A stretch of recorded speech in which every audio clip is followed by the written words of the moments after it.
السلام علیکم ورحمت الله وبرکاته.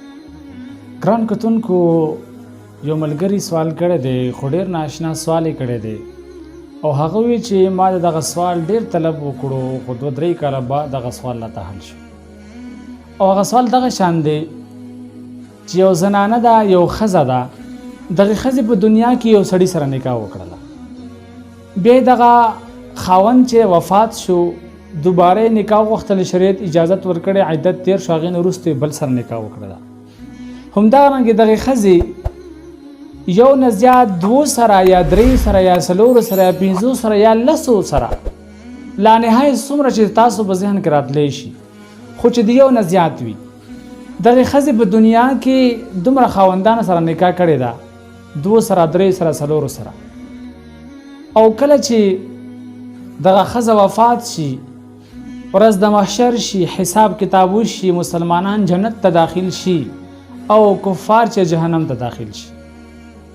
دغه کس سوال وکړو چې آیا مونږ خو دا مسله اورېدلې دو چې کومه ښځه د سړي په دنیا کې وي، دغه ښځه به د دغه سړي په جنت کې هم ښځه وي. نو اوس دغه ښځه چې دی په دنیا کې د 4 خاوندانو په نکاح کې پاتې شوي دو، دا هم نه چې طلاق ورکړي دي، بلکې تر مرګه پورې چې دغه سړی مړ شوی نه و، تر هغه پورې دغه ښځه په نکاح کې وه. خو اوس د دغې ښځې چې دی په دنیا کې 4 خاوندان، 3 خاوندان، 2 خاوندان، 15 خاوندان چې دی هغه په دنیا کې ورسره پاتې شوی وه دغه ښځه. نو آیا په جنت کې به دغه ښځه اوس کم خاوند سره وي؟ ډېر اهم پوینټ دی، اهم سوال دی. طبیان شریف دغه سوال جواب رانقل کړی دی.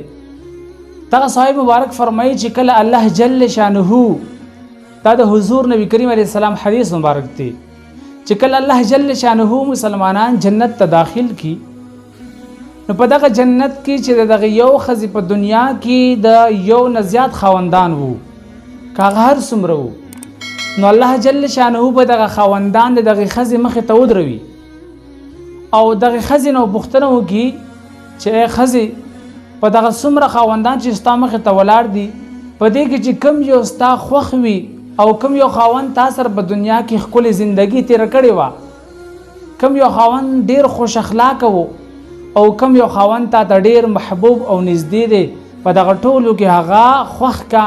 نو الله جل شانه دغه اختیار دغه ښځې ته ورکړو. نو اوس دغه ښځې چې کم خاوند چوز کړو، کم خاوند یې خوښ کړو، کم خاوند یې سلیکټ کړو، نو دغه ښځه به چې دی په جنت کې همغه خاوند سره په نکاح کې پاتې کېږي. واخر دعوانا ان الحمد لله رب العالمین.